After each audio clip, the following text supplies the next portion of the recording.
How are we doing, guys? Back again, opposition preview. We've got two fantastic guests, Leeds versus Crystal Palace. And yeah, fantastic guest. Back of the nest, how are you doing, mate? How are you doing? Yeah, I'm good. Same old. I guess I'm actually going through a good phase right now with Palace because of the results that we got. Normally, I'm not good, but yeah, I'm feeling a bit more positive going into this game. He does have a name, Oscar. Sorry. No, it's fine. You can't pronounce it. Don't worry. Yeah, I was thinking to myself, I've not actually said you since we've been speaking. I've not said your name. I was thinking, how am I going to play this off? How am I going to try and get out of this without ruining your name? That's why I stitched you up. Yeah, don't worry, I got you because I know exactly. Everyone clocks. Let's be honest. Everyone clocked what I did there. Everyone clocks. I realised that. So it's Dia. Yeah. No worries, man. Back to the nest as well. It's up to you. I'll remember that. Don't worry, guys. So, Harvey, how are you doing, man? From the red and blue site, how are things? All good, mate. Thank you. Yeah, I'm happy with the run of form we're in at the moment, so hopefully we can continue that on Monday. But yeah, feeling good. And Mr. Wayman, how's things? Yeah, good, mate. Good. I'm a little bit gutted that we're not playing this week, and I hate that we have to wait till Monday. But yeah, I'm excited. I think from a Leeds fan perspective, not that there's any sort of rivalry with Palace, but this is the game where I'm looking at thinking, we really owe these one because it wasn't 4-1. And I think that's what a lot of Leeds fans, where their heads are at. It's like, come on, we didn't deserve that 4-1. There was the offside with Paddy, etc. So it's one that I really want to win, unfortunately, boys. Absolutely. I mean, let's go straight to that 4-1 game. Because I think, from our point of view, as Leeds fans, that game, I mean, the look you guys had in that game, not being fully, obviously, the Costa goal. I mean, come on. How's that got in? And then, obviously, the VAR decision where, I don't know how that's offside on, obviously, Bamford, letter of the law and all this lot, but it was a bit, I mean, surely you can admit 4-1 was a bit lucky from your point of view. I can make a case Palace probably deserved to win the game overall, but 4-1, was that a fair reflection, guys? I think that was a bit. You're right there. I think there's two moments there. Obviously, changed the game. You know, if it goes either way, it would have been a different result at the end of the day. But I think you're right. I think we deserved to win. Yes, the scoreline probably did flatter us, but equally, I think Leeds. It's similar to the way you played against United as well. I think there was a point where you probably should have shut up shop, and I think it was a bit open when it shouldn't have been. And it was surprising for us because I think most of our players would have been surprised to have found that much space at times, to be honest, because we don't usually open teams up the way we did against you guys. So I think it was a bit of a surprise that it was as open as it was that game, especially when it got to 3-1, then up to 4-1, and there was still half chances after that for both teams. Don't get me wrong, but 4-1 did flatter us, I think. Yeah, and I think the most interesting thing out of that game is, of course, I can't watch Leeds week in, week out, but I've heard about the football and I've seen Leeds as well play. But it's how open your midfield was. I haven't seen anyone. I mean, I can't remember a game where I've seen a team that open in midfield. Now, I'm not saying it's a bad thing. Don't come at me, but it's different. The style of football that you guys play is different, and it helped us in a bit because, as Harvey said, we struggle to break teams down. So if you sat back and sat back for 90 minutes and let us come to you guys, I think it would have been a different result. But, I think going into this game, it's going to be another interesting game. Of course, we've got Zaha out, but that 4-1 result, I guess you can say we got a bit lucky, but I think we did deserve it as well in there. Maybe not 4-1, maybe a 2-1, maybe 1-goal margin. But yeah, I think it was a good game to watch though. That's the most interesting thing. We don't really see that many good games to watch as Palace fans, and it was one of the odd games this season where we actually watched it and we came out with saying, "Wow, we actually played football," and it was good. I mean, Wayman, would you say? Obviously, I think we all agreed 4-1 wasn't a fair reflection, but did you think Palace probably deserved it overall? The 3 points on the day in that game. I mean, as the game panned out, then you would have to agree. But I do look back on it and think it's a game that wasn't 4-1, and had Paddy Bamford's goal been allowed, we were unlucky with I think it was Zaha where it came off Costa. I mean, I don't know how it's gone in. So it's one of them where, and I think it was at a time where we'd just been spanked by Leicester as well, 4-1, and it was like, oh God, we thought we'd get back on the horse against Palace, with all due respect, maybe a little bit naive. I thought we would beat them, you know. But they were a lot better, and I agree with what the lads are saying. The way Leeds set up, it's ideal, and I think I remember talking to Dia before the game. He hadn't seen much of Eze, but it was very smart from Hodgson at the time to recognise that he would be ideal in a game like that, you know. And it's someone that we need to be wary of, you know, Monday night. What I will say for the guys, you know, since really the Manchester United game where we were humbled and it was tough for a Leeds United fan to take. We have adjusted slightly. We're not as gung-ho, you know. If you look at the first goal at Manchester United, you know, the fullbacks are higher than when McTominay picks up the ball and it's a free run, whereas that's changed slightly. I mean, you can see that with the positive result we got against Leicester, you know. I know Vardy was out, but there has been slight little tweaks, I would say, that would give me confidence in this game that it might be different this time around. And I hope it is, because like I say, we need to get back on the horse after getting beat by Everton.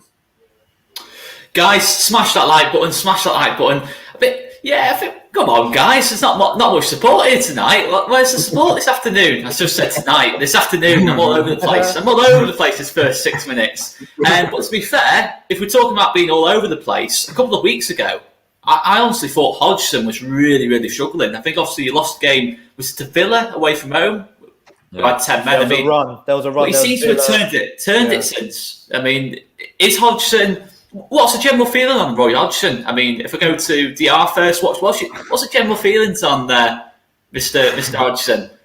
Wow, Roy Hodgson. So, let me ask the question back to you. How would you feel of Roy Hodgson being the manager of Leeds with this group of players that you got? Do you think that you would be as effective as you were this season?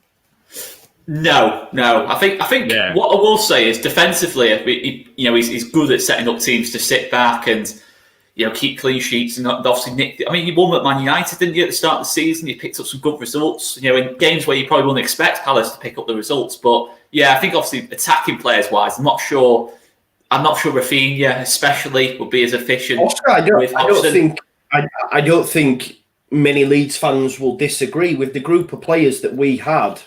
If we don't have Marcelo Bielsa, we're down there with West Brom, Fulham, and Sheffield United, and that's a fact. You know, on an individual play basis, maybe taking out Rafinha, Rodrigo. Bielsa's I would. Yeah, the system, his coaching methods. Don't get me wrong; he's made players 10 times better than, you know, their ceilings far surpassed than what we thought they would ever get to. You know, we're lining up with. Against Leicester, for example, we finished the game with the Championship 11, you know, that we had when Bielsa came in. So I'm under no illusions that if we didn't have Bielsa and we had someone else, anyone really, we wouldn't be where we are. And that's a fact. For me, anyway, in my opinion. So it's not a fact, it's my opinion. But overall, with Roy Hodgson, it's very difficult because... You would think he's going to keep you up season after season, but the problem is he's going to keep you up until he brings you down. And at some point in this season, recently, I guess when you're looking at results 3 weeks to a month ago, we were looking a bit like, what are we doing? Because you said Roy Hodgson, Oscar, is a good defensive manager. When you're looking at Palace this season, we've probably got one of the worst defensive records in the league. It makes no sense. And, you know, he isn't the manager to go and get the best out of their attacking players and he can't defend. And, I mean, recently, yes, we did get 2 good results, but our recent game against West Ham, we couldn't play football. You know, there is still, you know, there's been improvements over the last 2 games, but Roy Hodgson overall, he's a good man. I have huge respect for him as a man. He's a Croydon boy as well. But when you're looking at him as a manager, and I guess this is the problem with Palace, since we got promoted, who has been our best Palace manager? I don't know about you, Harvey, but I personally feel like Allardyce got the best out of the squad.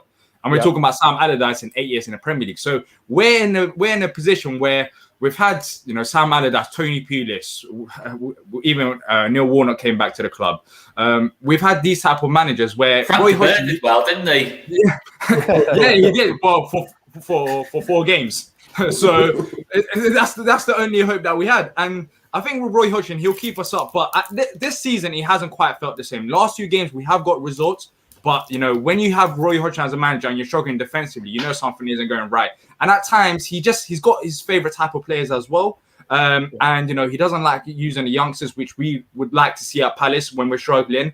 So there's lots of issues. Look, I respect him. I think he will keep us up. But I think at the end of the season, when his contract is up, and we've got lots of players also out of contract as well, I think it's a perfect time for us to move on, bring a younger manager in, and try to actually do something. You know, you can't just expect to stay up season after season. I'm not saying go finish top 4, top 6, but, you know, show some progress, because I don't see what direction we're heading in with Roy Hodgson right now. Yeah, I think just to touch on that as well, I think I agree with a lot of things he says there. I think the main problem is, I mean, lack of consistency has been a problem we've had for years. It's not just under Hodgson. I think it's a very frustrating feature of Palace, but it's something we've all had to live with for years now.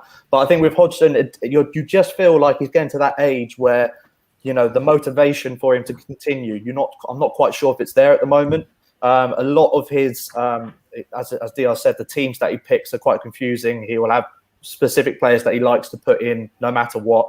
And you just feel, as Dia said, with 11 or 12 first team players out of contract in the summer, one of the oldest, I think the oldest squad in the Premier League with the oldest manager, it's all geared towards a rebuild, you know. And I do think, as much as I'm not going to call for his head, I don't think he should be sacked. Far from it. I think he's doing his job, which the board probably set him to a T, which is to keep Palace up and see how high we can finish in the table. I just think that it's time for everyone involved to try and get this rebuild going at Palace, get some young players in, which we're starting to do with Eze, Mateta, obviously coming in on loan with an option to buy in January. And hopefully with at the end of the season, Roy will leave in good spirits, and we can have a manager come in with younger manager to start this rebuild. It's an interesting one. I mean, Hodgson, I can only sort of say from England, because obviously he's never supported a club I'm close to. But I always felt with Hodgson throughout his career, when you have he's had some quality attacking players. I mean, he's had Zaha, Eze at Palace at the minute, Mateta as well. He looks promising. But at England, you know, he had all this talent in that lot, and he was still playing people like Eric Dyer, Jack Wilshere, and it was just horrendous to watch. And you're looking at it and thinking, you know what? There's some really good players in that team. But, I mean, what do you think, Joe? I just think Hodgson's one of those players who doesn't know how to get the best out of naturally gifted players. I still don't think he gets the very, very best out of Zaha and Eze for me. I think they could be top 6 kind of quality players to me in this league. Yeah, you have to agree, and I understand where the lads' heads are at. I think it's interesting. I don't know. I know you might touch on it, but I was hearing that Eddie Howe might be looking to come in, and that might be someone. I don't know if there's any truth in this, guys, and you might think, but I think that's why the Damari Gray link was involved. I know he didn't go in the end, but I heard that Howe's a massive fan. He tried to sign him when he was at Bournemouth, and our Palace bringing in these players, knowing really that Eddie Howe is going to take over come the summer. It'll be interesting to see, but. You know, I remember talking to Dia, and we're so lucky as Leeds United fans. You know, we speak to many Premier League, obviously fans of other clubs, and it's that acceptance that, we won't go down, we won't really do any bits, we're just happy to stay in the league, you know. And thankfully, you know, we're in a totally different position. But Roy Hodgson, is the epitome of that type of manager. Anyway, you look at it and think, we've got Roy, we'll be all right, you know. Yeah. That's it. And as a fan, it can get a little, you know, a bit stale. I know. Listen, we've been out of it for 16 years. Who am I to say it's stale? These have had longevity in the Premier League, but I'm just looking from the outside, you know. We've been there, Oscar, you know, even in the Championship when we had dross after dross, and we were staying in 14th, 15th season after season, and it was just like, what's the point, you know? So it must be exciting for these lads if the rumours are true, because Eddie Howe is a great manager and someone that plays some attractive football, and yeah, it must be exciting, but it all depends on what happens in the summer, I guess. Yeah. I mean, if you're looking at this game as well, I mean, obviously Zaha's out. We all know Zaha's out of this game. I mean, we touched on Eze. Is there anyone else we should be fearing, Dia, going into this game? I think one player that you guys might not only you guys. I think in general, if you don't watch Palace, you might have not heard of is Jairo Riedewald in midfield. I think he's one of the most underrated, players by Roy Hodgson. He doesn't really get to start that many games, but he's only turned 24 years old, and he is our best midfielder. And this is these type of scenarios where he doesn't play Jairo Riedewald, it frustrates me because he comes into this Palace side against he scored against Newcastle as well. And I think in midfield it's going to be interesting to see how you guys try to stop him. He's going to pick up passes, he's also going to be defending, he's composed on the ball. So I think that's going to be a key player in this game because we haven't got Zaha out there. You can have Jairo Riedewald who can pull out passes from midfield, look at Eze, look at whoever's up front, and he can do that. And I think that's one player that you guys should watch out for, definitely in this game. Harvey, would you agree? Riedewald with the man to watch out for? Totally agree. He's the best ball playing midfielder in the team. Probably the best ball playing player in the side. The person who can pick out the pass, that killer through ball. He's filled in that box to box role that James McCarthy, who, as we were saying earlier, has been like one of the ones Roy Hodgson's always relied on. And to be fair, as a Palace fan, love James McCarthy for the effort and the work rate he gives to the team. He's really crucial to the way we play, and especially under the way Roy Hodgson sets up his team. But I've noticed this season that he's starting to be subbed off a lot earlier in games than usual. I think that, and that goes back to the point on the age of the side. He's about 32 now. I think Maka 33. He's getting to that stage in his career where he's, the legs are starting to go in his role in the team. So Riedewald naturally fits in there almost like for like, but obviously adds that creative ability that Maka probably didn't have further up the pitch. Sorry, dear. Yeah, sorry, Harvey. But I don't know if you saw the comments after the Newcastle game, but Roy Hodgson basically, when asked about this is stuff that annoyed me. When asked about Riedewald, he came out and he basically talked about James McCarthy, and he said that these players are out injured. Yeah. And this is I think this is. It's another point when we're talking about Riedewald. I thought I mentioned is that I respect Roy. As I said, I respect him. But when you got a player who we're talking about as the best ball playing midfielder, and then after the game you don't really give him that much. I mean, he gave praises in a pre-match conference, but after the game you talk about other midfielders. It gets frustrating, because he is the main man. I think that can take us out of the mud, because in midfield we haven't had any because of the system that we play 4-4-2. We haven't had any creative players in central midfield. Maybe Eze can go and be behind the striker and be that creative player. But in no scenario, it's going to be two midfielders, and Jairo Riedewald is that man. Yeah, and I will just say on that point as well that last couple of games where we have got good results against Wolves, and then obviously away to Newcastle, he has played. He has had Eze against Wolves anyway. Had Eze in that 4-2-3-1, that little hole behind the striker, which is where QPR fans all said is his best position. And you do get the best out of him when he's in and around that area, providing those little key passes. So I think that was credit to Roy there for changing it, because he's very regimented in his 4-4-2. But then away to Newcastle, he did revert back to it, and Eze was out wide a lot. So it's consistency. But I do think that Riedewald, Eze in the middle in that sort of 4-2-3-1 sort of setup. That will be the key. Will he play that against Leeds on Monday? If he does, I'm much more confident of us getting the points away from home. But I can't see him sticking to it, to be honest. Wayman, anyone else from Palace who you're looking at and thinking, oof, not looking forward to coming up against them, mate? From the last, Eze for me. I think Eze is the one that really worries me. He is, I spoke before and we've said it. I think Calvin's on record as saying during his time in the Championship, he was the hardest competitor he came up against when he was at QPR. He used to tear us a new one. He did, last time out at Selhurst Park, to be fair. So Eze is the main pick for me. It's interesting to hear Harvey talk about the formation. It'll be because obviously if they do go with a 4-4-2, it means Leeds will switch to a back three. And then I'm thinking because we like to have that extra man. That's just how it's always been under Bielsa. If they play two up top, we'll go with three centre-backs. So as he's saying that, I'm thinking, oh God, so we're pretty light in that area, Oscar. So how will that work out? Does it mean another shift around for key personnel for Leeds, which isn't ideal? But yeah, so yeah. In response to your question, Eze is the main one. Obviously, Zaha's out. which is huge, absolutely huge for us. Yeah. But as I say, Eze is more than capable, as we've seen in the Championship and in the Premier League.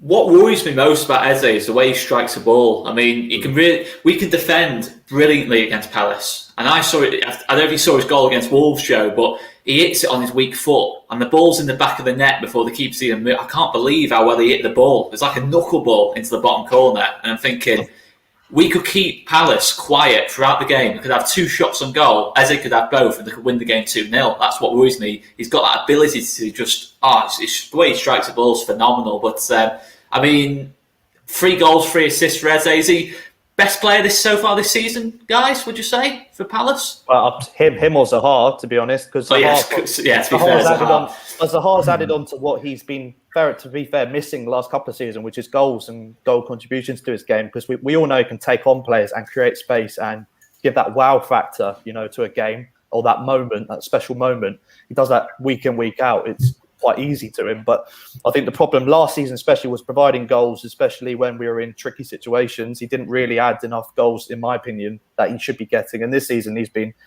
some of his strikes have been really good and he's really worked on his finishing, and goal contributions wise he's been spot on. But yeah, Eze in his first season in the Premier League, I think it's the maturity he has on the ball. He looks like he's been playing for, he looks like he's a 32-year-old player who's at his prime and been playing at this level forever. He's very, very mature in his performances, always picks the right pass, tries to beat men when it's right to beat them and not in sloppy areas. And his goal against Wolves, as you said, summed that up brilliantly. Even the little drop of the shoulder on Dendoncker before he struck it, it was very, a young player of his age normally wouldn't be thinking that. They'd probably rush that effort. But it's very exciting to watch, very exciting.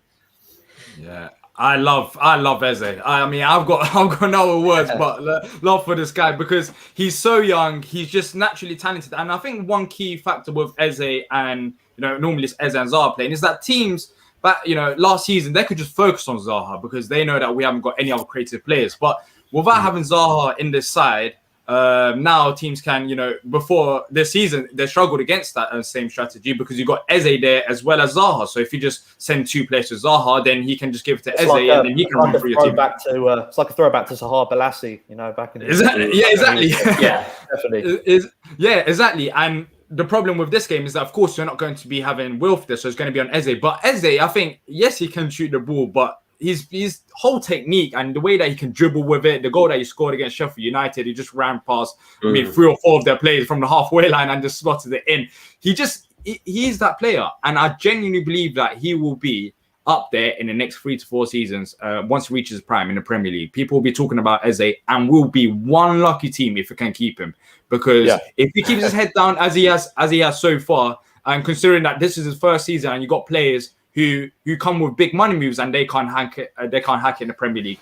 And Eze just came up, put his head down from minute 1 under Roy Hodgson football, which we talk about is mainly defensive focus, and he strived from that in a position where it's not his favourite, and he's playing like this. Then in the next 3 to 4 years, if he can continue this form and if he can keep progressing his game, I think he's going to be up there as one of the best creative players in the Premier League. He should be focusing on that because he's got it in his locker.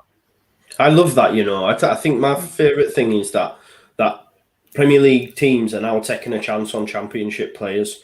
I think they've slept on them far too long.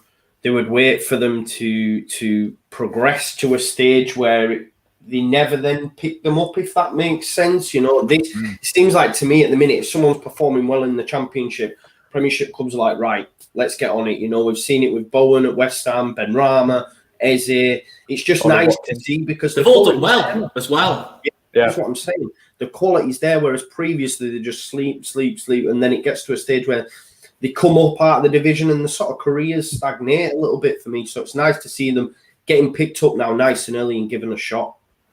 I've got to say, slightly off topic, I was amazed no Premier League team picked up Buendia, from the Championship in that long. I'm amazed he's not being picked up yet. But anyway, Wayman has touched on it, but I think obviously the team selection is going to be interesting from Leeds' point of view, because obviously, as Harvey says, you've gone from 4-2-3-1 the last home game to 4-4-2 in the away game. Do you think 4-4-2 is probably most likely then from Palace?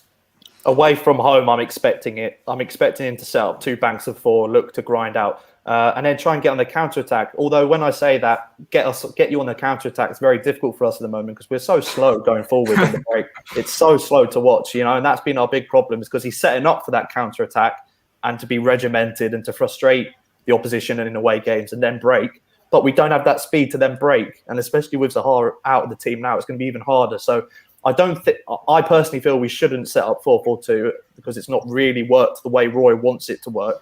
But that's the way I see him setting up, is to try and just frustrate you and to try and hold out with 2 banks of 4.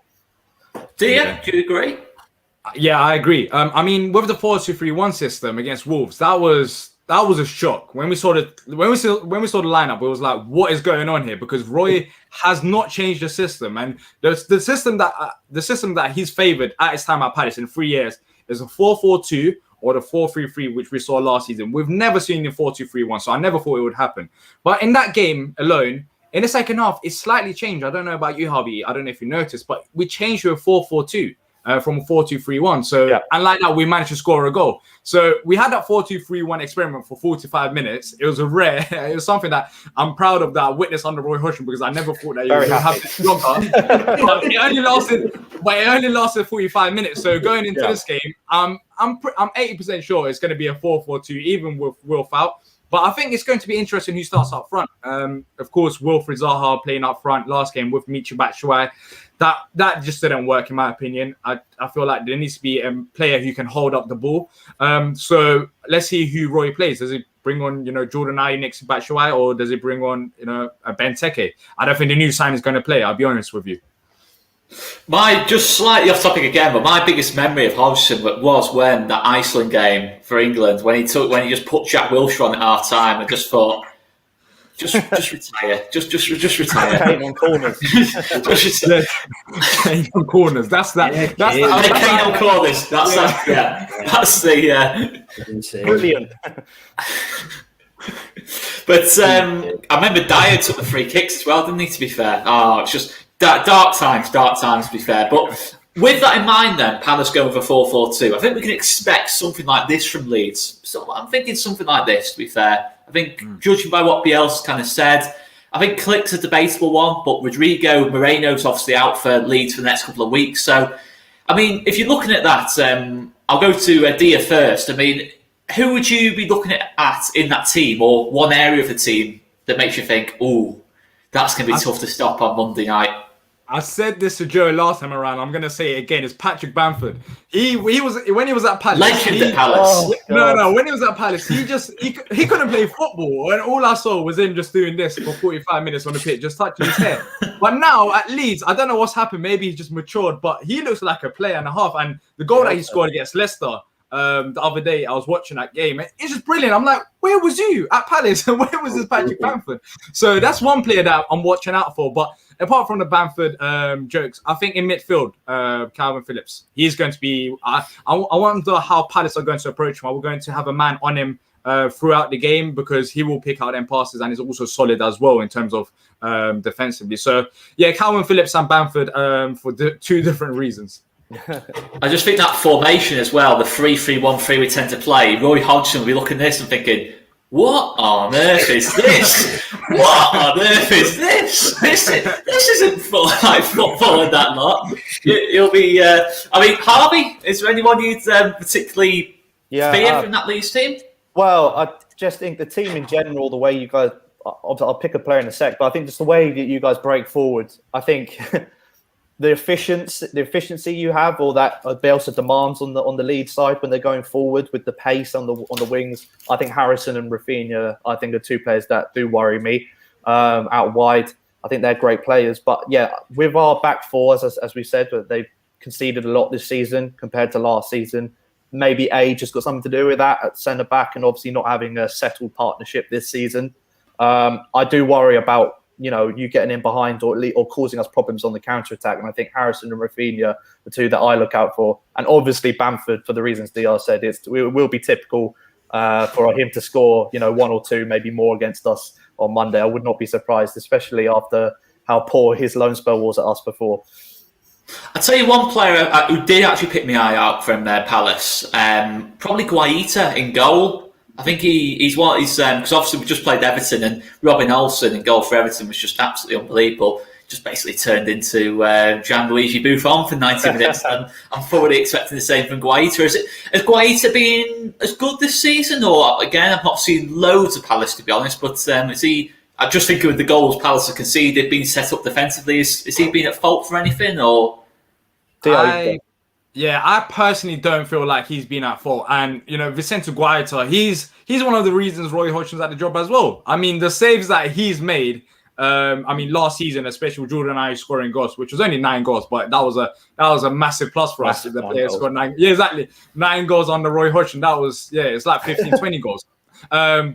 And Vicente Guaita, look, in general, I think he's one of the most, I feel like people are noticing him more nowadays, but I feel like he's still very underrated. I mean, I haven't got the stats next to me, but against Tottenham, for example, that game he gave away a silly, I don't know what happened there. His brain froze for a second and he gave away a silly goal. But then he went on to save us, and he was the reason why we managed to get a result, because in the 90th minute he done 2 or 3 couple of good saves. And I think he's going to be a key factor as well. And he always is, but we don't really talk about him because as Palace fans, it's become a norm now. This guy is just very good. We're very lucky to have him in our side, and he just signed a contract extension as well. So yeah, I think it's going to be one player to watch out for, and you'll see him on a day as well. I think he's pretty much consistent. He'll have this odd mistake 1 in 10 games, but throughout his Palace career since he's joined, he's been absolutely amazing. I mean, Wayman will go mad at me now, but the Spanish football, to be fair, I love the Spanish football. And I've got to say, I don't want to sound horrible when I say this, I was amazed when Guaita went to Palace. I'm seeing him at Getafe, Valencia, and that lot. Yeah. I thought he'd go to like a top 6 team. To be honest, I was amazed how you got that deal done. How much did you pay for him? It was a free deal, free transfer. So we got him when his contract ran out, and then I think it was in the January. It was in the January we got the deal done, and then he finished his contract at Getafe and then came in the summer. So, yeah, and especially at that point as well in his career, because he just got a clean sheet at the new camp as well for Getafe. So he was off the back of some good form at the times, and yeah, he's been fantastic signing, and hopefully he can bring out some of those top class saves on Monday, because I think he will need to at times. Yeah.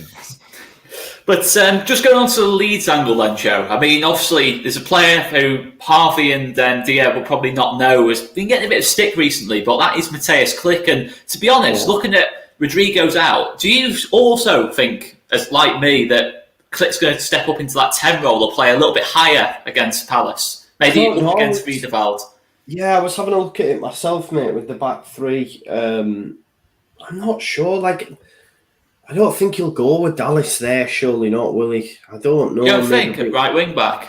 No, I mean Dallas. I'm saying to myself, surely Dallas won't play in behind the strikers. Surely not. But you don't know with Bielsa because Klich has been out of form, and Dallas has been playing well of late. Whether or not he can play that role, remains to be seen. But Bielsa, has shocked us in the past. I know a lot of fans won't like it, but then again, some won't want Klich starting, which I think is absolutely mental, in my opinion. We've discussed it all week. The way that the fans have switched on him after a few poor performances, and he's been like a Terminator for the last 2 seasons, missed about 2 games, and all of a sudden he's had a few poor performances and he's not good enough, which I think is absolutely crazy.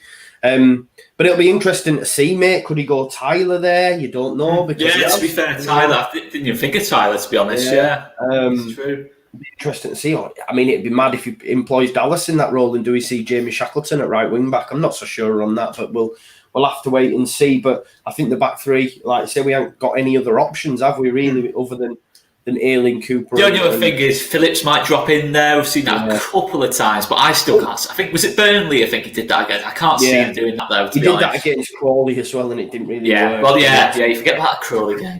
Try to. It'd be interesting. I think I was just having a look actually, and Rafinha came on in the second half against Palace in the first game for Costa. Didn't start. He was still fresh. I don't know if you guys have seen a lot of Rafinha, but he's been absolutely immense. Just keeps getting better and better. Couple of assists now, a couple of goals in the last few, to be fair. So he's someone that I back to cause any defensive problems. So as long as he's fit, Bamford in decent form. It's quite interesting. I just want to ask, because I remember after you won the game, obviously, especially D, I had a little listen to the post-match stuff, and your man came on and was like, something like, "Oh, Bamford, Sergio." I was like, why is Leeds fans don't understand that? Like, whatever club he's been at, 90% of the time he's just disliked. He's just really disliked, and obviously the fact that what is it behind it though? Like, other than the fact that, I mean, it wasn't his fault that he didn't get many games, I guess. I'll say with Bamford, I think it might be his lack of effort. Because, as you said, the thing that I was doing, he was just putting it. That's what Pirates fans were pretty much talking about Bamford. He just ran around, looked a bit lost. But I was actually, when Bamford first, joined the club, I was excited because I was like, he's a young player, scored goals in the Championship. So his time now in the Premier League to show himself. But I think he looked a bit lost. And I don't know. I think the manager plays a big impact. We had Alan Pardew there at the time as well. So, yeah, I don't think... I feel like it's a wrong... he just at the wrong place at the wrong time. Maybe that. I agree, it didn't look quite committed, I think, to being at Palace. And the effort thing was a problem, and I think it all just gears down to the Bielsa effect, to be honest. He's transformed the way Bamford plays to get him from a good Championship player to a scoring goals in the Premier League. He's given that, that rocket up his arse, I think, and tactically has done very well with Bamford. And it's all down to Bielsa, in my opinion, because another manager, as we said, like Pardew, maybe he was a bit younger at the time, not as experienced, but we couldn't get anything out of him. He lived offside when he was at Palace. And I just think that Bielsa's done a fantastic job with him, and you're getting the rewards from it now. So, nice. Can I ask you a quick question? Would Bielsa make Benteke a 20-goal-a-season man, in your opinion? No. I'm not.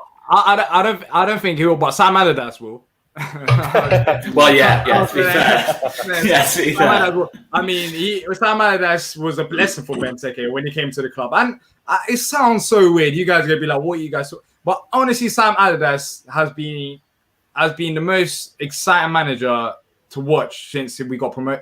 I guess apart from Alan Pardew when he went on that run before we went on a complete downfall, Alan Pardew's run and Sam Allardyce at the club, he's just exciting. Like, he was getting the best out of Benteke, which we haven't seen before. And when you're talking about strikers, if Bamford was at Palace, he's not doing this because I'm just thinking about the strikers that we've had, Harvey. Who's really been a success under Roy Hodgson in his 3 to 4 years he's been at the club? I don't think there has been one. Am I right to say it? To an extent last season because he got big goals in big games. But yeah, the way Roy Hodgson sets up the team, it sounds silly, but with Benteke, all you got to do is really cross it in the box, let him run onto headers because that is his game. As soon as we played it, it's changed that, and Allardyce left, and we started then playing through the lines and trying to pick out passes along the floor. He's a donkey with his feet. I don't know what's happened to him compared to his time when he was at Villa and he scored everything that came his way. He scored some incredible goals at Villa. Doesn't look the same player at all with his feet. I think the key to him is getting those crosses in, playing off of him with his chest. And I still don't think we do that enough when he's on the pitch, using him to his strengths. But he's just not shown enough in other areas of the pitch to warrant, starting for Palace, in my opinion. Am I right in saying you loaned out a striker called Salorf and he scored more goals for the team he was at than Palace scored in all competitions last season? Is that true, that stat? Yeah, it is true, but there's a twist to it, Oscar. Of course, I'm Turkish. I watch a bit of Turkish football, and I've actually seen him play live at Turkey. And it's, you don't have to be an expert to see that Turkish football is completely different to what we see here in the Premier League. And I love that move because of course, you can argue that he didn't have the chances at Palace and all of that, but when he went to Turkey, he had you watch his goals, he scored lots of goals, and at times I was thinking, hold up, is it just Turkish football? What is it? Because he doesn't look like the same player. And I think he got a bit of confidence there in Turkey with the amount of time he had on the ball and the position that he was able to get into. But, his loan deal expired there. And now he's at Leipzig in Germany. And how many goals has he scored? Only one. And we got 10 million for him. It's very good business. And Palace fans were saying, why did we get rid of him? It was too early. It was Roy this, Roy that. But it wasn't going to work out. Yeah, he wasn't ready. And what happened with us sending him out on loan is that there was so much hype around him. I don't get where it came from, because if I can see, you'd think that Real Madrid and the likes of all the other big clubs, it was linked to Bayern Munich, Real Madrid, Leipzig, which you went to at the end of the day. You think that their scouts would be able to see it, but they didn't see it, and Leipzig fell for it. Maybe he's good in the long run, but he's only scored 1 goal, and yeah, as Harvey said, he's on the bench as well, which I feel like it was good business from Palace. We managed to get lucky with it, the fact that we got £10 million, but yeah, I was happy with it. Okay, well, we've talked about Palace's strengths, talked a little bit about Palace. We want to talk a little bit more about, for a positive side for the Leeds fans, where's the weaknesses in this Palace team? Obviously, touched on a little bit about the back four, but is there anyone specifically in that back four? Obviously, Klein's come back, hasn't he, again, this season, obviously, proper youngster at Palace, did really well, went to Southampton, went to Liverpool. Any really specific areas that Leeds can really target in this game on Monday night where Palace are really struggling? You can go with it. If one player's playing, let's just say that I think Harvey already knows what I'm talking about. But I don't really want to talk about him because I get frustrated. But yeah, you probably know who I'm talking about, Harvey, in defence. There's a few. I love this. Left back. Yeah, Van Aanholt. I think Van Aanholt, he's a player that, as we said before, under Allardyce, under a manager where we looked very quick on the counter-attack and effective, he's very good. At times when Schlupp got injured earlier in the season, I thought he'd even play him up left wing, because he's very good when he gets into those areas of the pitch, as a backup left winger, I'd say. Defensively, though, it's a field day, because he gives so much space out wide. Defending 1-on-1, he just backs off, and lets the ball come in. It's almost like, when is that trigger for you to go out and actually stop that cross? And it just never comes. I don't see it personally. And it's very frustrating to watch, because he's always bombing up the pitch and then jogging back. It's kind of like, if it was, for example, Bielsa, if he was in this Leeds team right now, he wouldn't be in it. The way Bielsa likes to play. Because you'd think he'd suit Bielsa's style as a wing back, but he just, coming back, he doesn't give anywhere near as enough effort coming back as he does going forward. And that's a massive frustration. So that left-hand side, if he does start, which I could probably see happening, that's why I think Mitchell's been such a fan favourite so far, because he's kind of come in and had that defensive solidity at left-back, which Van Aanholt doesn't have. That position, and also at centre-back, I think we've rotated centre-back options a lot. I think Gary Cahill was obviously one of the constant players in there. I think he's still got it, even at his age. That experience is crucial for us. Hodgson likes him, doesn't he, KL, to be fair? He likes him at England quite a lot, from what I can remember. He did. And to be fair, last season, he was my player of the season. I think he was fantastic, and the main reason we stayed up was because of his leadership from the back. But it's who he partners him with. We've had Chiarte there, Scott Dan. We got Kelly on the bench, but he's not played any minutes this season. That is a problem for me. Set piece wise, from corners, we always look like conceding goals from corners. Just a lack of communication, a lack of leadership in the box from corners and set plays. So that worries me. It's mainly the defence that worries me, to be honest, in general. But yeah, in particular, whoever partners Gary Cahill and Van Aanholt, if he starts, I think just the urgency you kind of need in those positions, and I think we're lacking it. And against Leeds, I could see you being quite clinical against us for that reason. Do you think he'll go with Van Aanholt at left back then, Harvey? Because hearing you speaking, I'm like, I'm expecting him to have. Yeah, I'm expecting him to start him. I personally would love Mitchell to start, and because of that reason, I think away from home against Leeds, set your team up to be solid at the back. It makes sense, especially the way you guys break and have pace on the wings. But I can honestly see him stick with Van Aanholt, because we've had a couple of good results, and Van Aanholt's been involved, obviously. But I just worry about the space he leaves in behind, especially against you guys. Another team, maybe I wouldn't be as worried, but I do think you would. Bielsa's he's no mug. He's going to exploit that. He's going to know the gaps that's going to be left in behind. So that's my biggest worry is Van Aanholt, and Diaz obviously the same. Yeah, that's why I don't want to talk about it because it gets me amped up. There might be times if he's starting, he might end up at right midfield as a left back. It doesn't make sense. I don't know what he thinks, but he literally positioned his football would suit Van Aanholt because he just loves wandering off. And defensively, as you said, Joe, against Rafinha, that is, if he starts, I'm just saying it's going to be a very long day for him. And very long day for Palace. Exactly. And maybe, I don't know, would you say it's a weakness up front without Zaha, who's going to, well, of course, we talked about Eze, but who starts up front in the first place? Is it still going to be Batshuayi? I think that could be a weakness because we have still struggled to score goals. And Zaha has been our key player. So if Eze is not performing there, I think another weakness is that you put Benteke there alongside, I don't know, Jordan Ayew. I don't know what Roy is going to do. But let's say them two players start, who's going to really get the goals? I'm a bit skeptical about that as well. A couple of former Bielsa players there at Marseille, Batshuayi and Ayew, to be fair. But what really stunned me there was that Martin Kelly is still on your books. How old's he now? He was a promising youngster back in 1990, from what I can remember. I mean, he's been around forever. He's still late 20s, I think. I still think he's late 20s. I still think he's the right side of 30. But really? To be honest, he's never put a foot wrong when he's been in the side. He's been one of those very reliable players for us. But he's had an injury at the end of last season, and he's only just got back from it, really. And he's not had a look in. He hasn't played any minutes, so I don't think he's going to be playing or involved in the squad whatsoever. He'll probably be on the bench, but I can't see him playing. But yeah. Kelly he's quite a reliable player. He does the job when you need. He does the job. Yeah, that is probably sums him up perfectly. He does a job. Just on the topic of Championship players, I think you signed Nathan Ferguson, didn't you, from West Brom? And to be fair, I've got to say, when I saw West Brom last season, I actually thought he looked class. To be fair, at left back, but has he just not had a chance at Palace, or does Hodgson not? You've seen him more than us.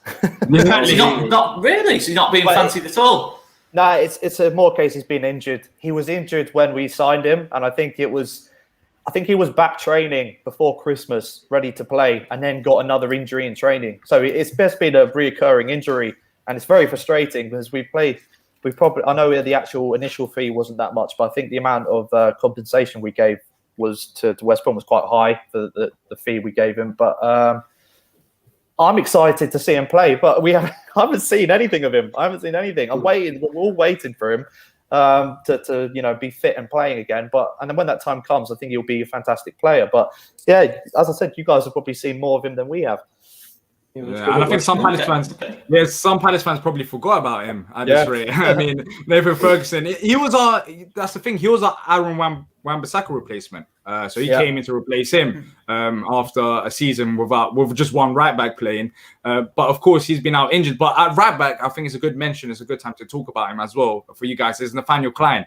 Now, you might think, Nathaniel Klein, he just, been about, he's had injuries, he's had a couple of problems. But at Palace, 1 or 2 games, he has struggled. But he's come back home and now he just kicked on. I think he's one of the most underrated players at this Palace squad, apart from, Jairo Reed-World. I feel like he just does his job. He can be a threat going forward. He can also defend as well. And I feel like, I'm just so happy for him because he's had lots of struggles in the past. After he left Palace, he's had problems at Liverpool, went Bournemouth, got injury as well. So, I think Nathaniel Klein at right back is one to watch out for as well. Key for Leeds is to switch that play over to that our left-hand side. I think that's where you're going to get the most joy if you're going to be beating us down the wings. Yeah. Good. It's a shame, Oscar. What do you reckon? Fair enough. Just looking at Pal. Go on. Sorry, you'd froze me. Sorry, I cut out there. I think I talked to myself. Was I talking to myself there? I think I cut out as I was talking. I was just going to say, though, it's a shame that we are light at centre-back because based on what they're saying and Van Aanholt, it's a shame that Ayling's going to have to fill in at the right side of centre-back because I'd love nothing more than Ayling and Rafinha on that left-hand side, just based on what the lads are saying. It's a shame that he's going to have to play there. And do we get the same out of Dallas if he goes there or Shackleton? Not so sure. They're still great in this setup, but Ayling's that little bit special for me. But so it's a little shame from that. But I still do think, like you say, if the ball goes into KP, looks over to that, their left, our right, and hopefully he'll get Rafinha in, and once he's in behind, then we can cause all sorts of problems. Yeah, no, I totally agree with that. I can see the bench being quite useful in this game. I can see kind of a 0-0, but really tense kind of game. I think we'll probably dominate possession, dominate some shots. Have plenty of shots. I think we're going to have a lot more shots than Palace will in this game, knowing Hodgson. Yeah. I can see it being a bit of an awkward game. It's a bit like Newcastle in the sense that we got the early goal against Newcastle, and that was probably the worst thing that happened to us because we went awful after that after we scored against Newcastle both times. And I can see the bench being, obviously Pablo Hernandez. Looks like it's going to be the last 3-4 months of Pablo Hernandez potentially. I know that's a really depressing. That's a horrendous thought. To be fair, I don't want to cry live on a stream, but the thought of never going to Ellen Road and seeing Pablo Hernandez. That's the thing, isn't it, mate? It does bring a tear to the eye. It's more a case of not being able to give him a proper send off, I think. Yeah, that's probably it, really. Yeah. It's not just the fact that he's going, because I think for Pablo Hernandez, at his age, I can totally understand if it's from Pablo's side that he wants to move on because he's not playing. Because look, why wouldn't he want to go back to Spain? Sunny weather, finish your career there, play week in, week out. He's part owner in the club as well, isn't he? Yeah, of course. He's going to. Yeah, he owns part of it as well. So it's like, it's perfect for him, isn't it? Yeah. Yeah, it's a sad one. But yeah, I can still see the bench being pretty useful in this game. To be fair, in terms of we've just got quite a young bench, but I'm thinking people like Tyler in that lot as the game kind of wears on.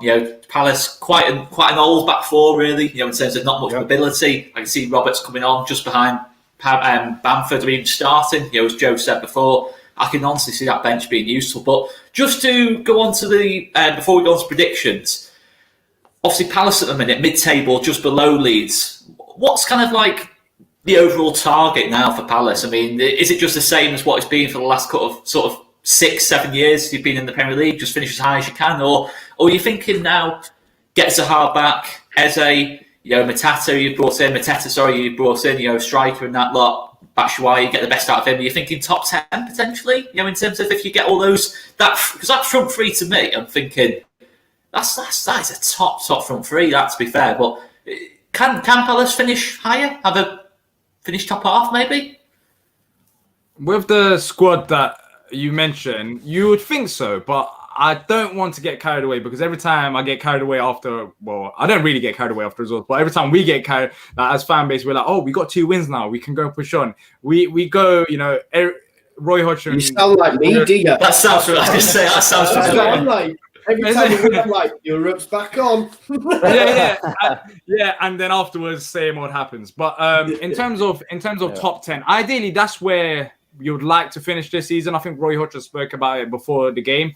But realistically, we've got some. This month we've got some winnable games. But with Wilf out, I'm not too sure where we're going to go and get the goals from. Eze is that creative player, but.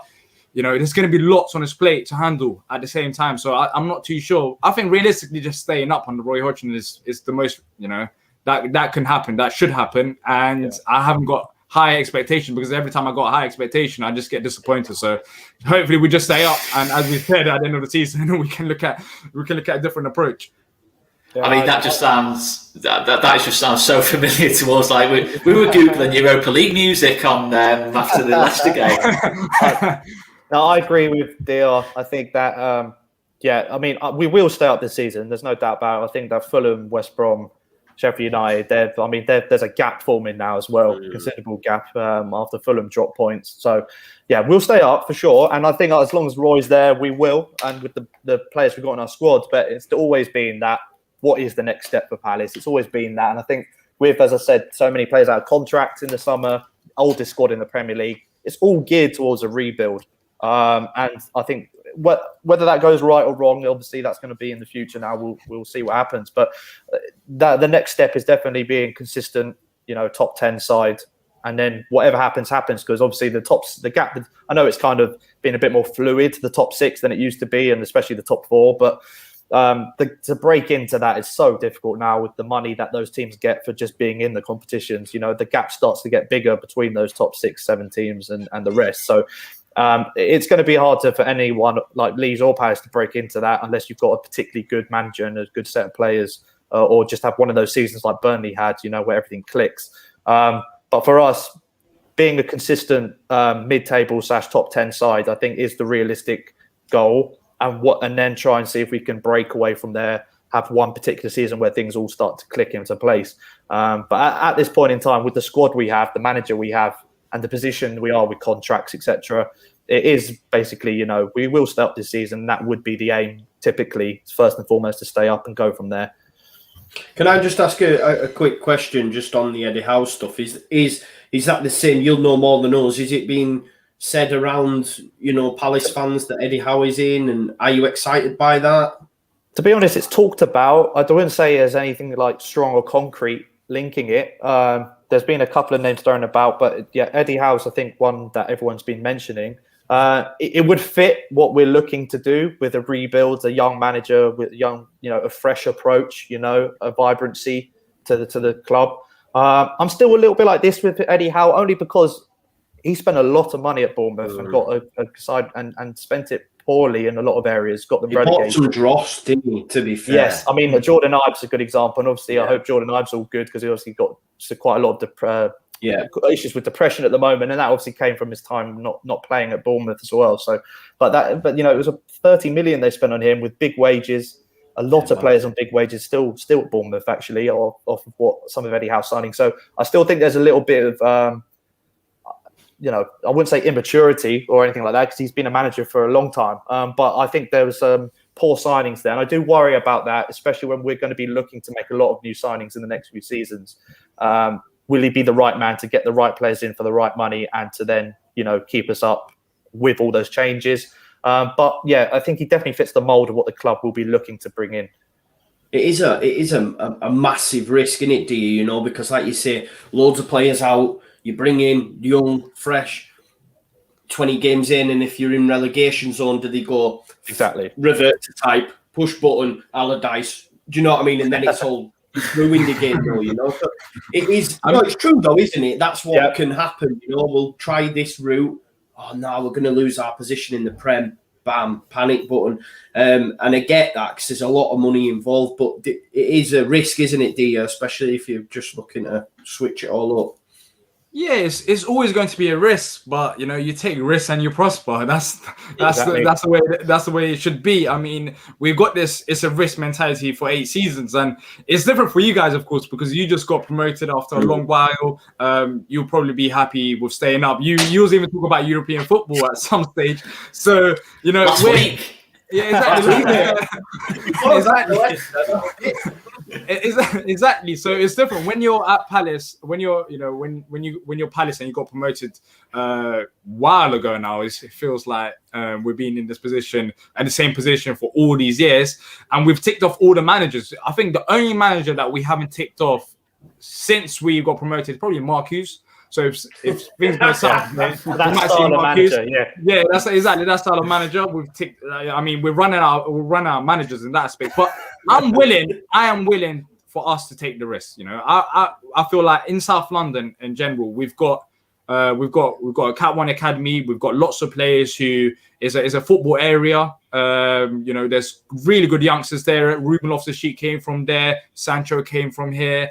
Lots of players came from. Aaron Wan-Bissaka came from here, of course. So there's lots of focus, and if you bring in a younger manager who's willing to take risks, because at this stage we need to take risks. I understand that we haven't took them as much, but at this point, take risks, play some youngsters, focus on developing the academy, which we have now improved the academy facilities, and then just go for it. I mean, how long are we going to stay here? Because yes, Roy Hodgson will keep us up, but there'll be one season where things go south and we just get relegated. And we got relegated for what? Just trying to stay up. At least go for it. And then if it doesn't work, then we can say, oh, we went for it and just didn't work out. Yeah, fans would accept it. And as you said, if you don't make that risk, you're not going to get the rewards out of it. And if we do go down with the younger squad, a lot more likely a lot of them will stay, and we can continue to rebuild and come back up. I'm pretty sure 99%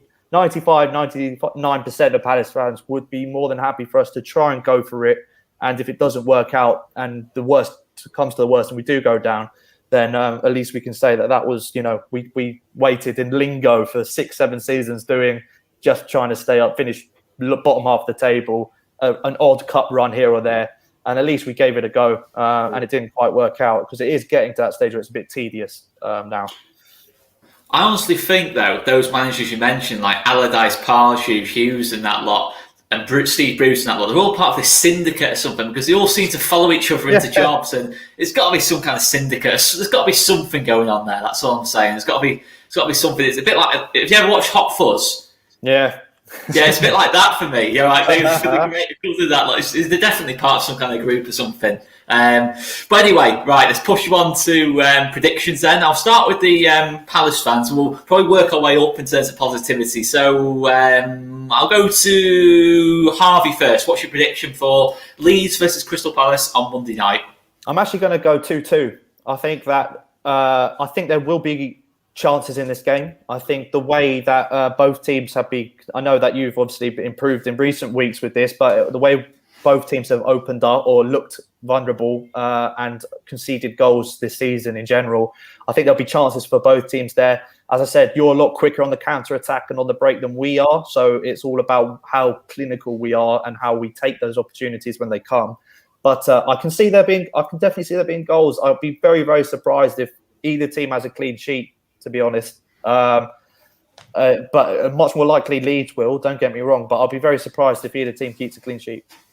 Yeah, I'm going for 2-1 Leeds. I feel like the last game, I think they want revenge. I think they want revenge after what happened. And without Wilf there, I think we're going to struggle going forward. But it depends on how you guys set up. I think Joe said it, that you guys did change it up a bit.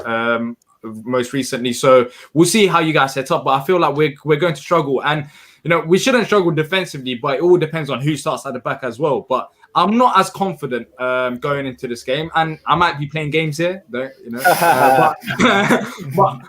hopefully I'll go. Hopefully we'll get a result. But I'm going for 2-1 Leeds. I feel like you guys just got the talent there, and I feel like you want something out of this game. Wayman.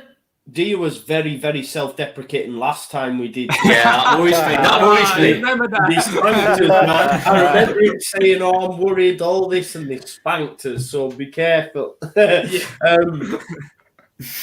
I really want us to win and win well, because I don't think we deserved the 4-1 humbling, as it were, at the time. I do think we can win the game, though. Home form needs to be picked up as well. We're actually better away from home.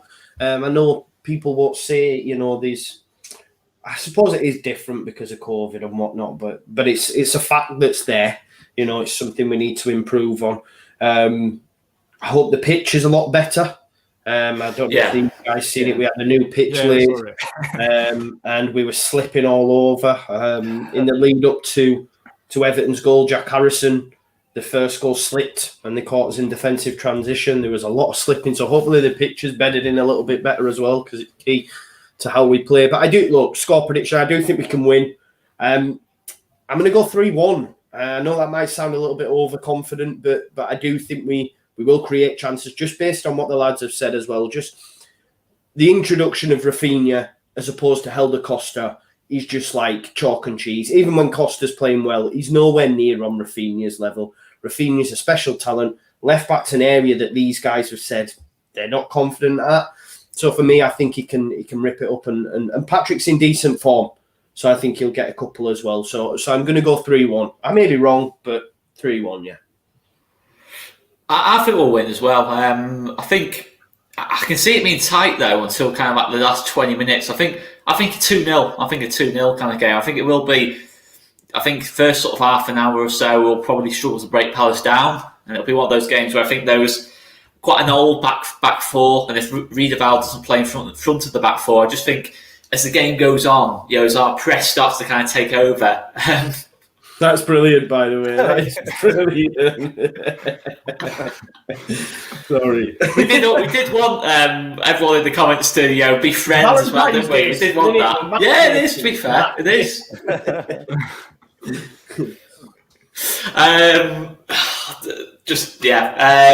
was I going to say then? Yeah, 2-0 Leeds. 2-0 Leeds. We'll be sound. We'll be sound.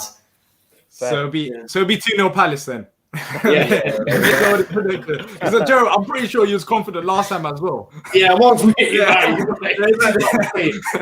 always get that with me. That's what I mean. You'll always get that with me. If we win, we go into 10th. You know, Arsenal, I think, have lost against Villa, and I'll be going, right, Champions League's afoot again. Bring it on.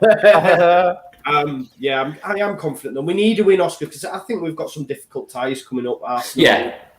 We need a win, mate, because you don't want one loss to turn it to 2, then to 3, you know what I mean? And you know what our fan base is like. Well, people think we're in a relegation dogfight when that's just not happening. We're done. We're okay. We're staying up. But famous last words. But yeah, I think we're all right. You'll be all right. Yeah, we're all right. Well, I guess we'll just finish it off talking about you guys and obviously what you do on the kind of like Palace side of things in terms of content. If we start with you, Dia, where can we find you, mate? Yes, back of the nest. Do a bunch of different things. We do videos, podcasts. But for videos, we do we do opposition preview. We'll try to get one of you guys on for that. So if you want to hear, we'll be on. What time we were saying, mate? I'll just to let the guys know who's watching this. I'll be over on your channel. What time were we saying, mate? It'll be about 3:30, but we'll record it and it will get posted later on, probably tomorrow. So make sure you check that out, guys. Check that one out. Yeah, we do a bunch of stuff. We do fan shows as well. So if you want to hear other Palace fans talking about how Leeds played and all of that rubbish, just head over to Back of the Nest. And Harvey, where can we find you, mate? At Red and Blue Site on Twitter, at Red and Blue Site YT YouTube channel as well. Similar to like Back of the Nest, all the great stuff they do over there as well with DR and the guys. Been on there a few times myself. Just similar stuff as well. A lot of previews, reviews. I did do a lot of vlogs when we were allowed to go to the games. Not so much now, obviously. But all stuff Palace. I try to be as unbiased as possible. But as you guys probably all know, it's very hard to do that when it's your team. Yeah, definitely. I've put the links in the description to both these guys' channels as well. So check it out, guys. Watch, our content. You can go over and watch their sad faces after the beat. All right. I had to go through listening to Dia last time after the spanked us 4-1. So it's only right that it's returned. Right, Eze free kick. Let's have it. Come on. Yeah. Great stuff. Yeah. Well, guys, I guess we'll finish it there. To be fair, I've got to say, I think Palace are probably one of the few clubs in this league who I can think of. I've got absolutely nothing against. Genuinely, I think you are actually this. Probably, I'd probably say if you do finish mid-table, you probably are the soundest club in terms of in the whole league. I mean, even Brighton have got an agenda against us over Ben White. You guys don't like Brighton, so that's all good. We had the last laugh, so there you go. Yeah, I'll ask you that again, Oscar, on like Monday night or Tuesday morning. See how you feel about us then. Well, yeah, you know. When Palace fans just attack your Twitter account and just saying, have that. Well, you know. Anyway, right, we'll leave it there anyway. Make sure you check these two legends' channels out. And we'll also have a quiz. I'm not sure exactly what time, probably 6, 7-ish. I'm waiting for Sam from the LUFC fans. So I'm just going to confirm the time with Sam. But yeah, later on this evening, get on it, guys. 6, 7-ish, we'll be doing a quiz. Another quiz again. Prizes available from our LUFC fan zone. Another phone case up for grabs. And yeah, make sure you check us out, guys. And tomorrow, we'll be doing the big post-match, not the big post-match, the big pre-match. Always mess this up. Pre-match, post-match, whatever. You know what it is. We've got the big match preview tomorrow. The big match preview. I just get with the words mixed up, Yeah. Joe Hill from All Stats, aren't we? And Young Ben from Talking Shop will be with me and Oscar tomorrow evening, looking ahead to this game from a Leeds United perspective. And then, of course, on Monday, we'll have all your watch-alongs, your player ratings, your post-match. So keep it locked to All Leeds TV as per. Check these guys out, and we'll see you in a bit. See you later, guys. We're going to do the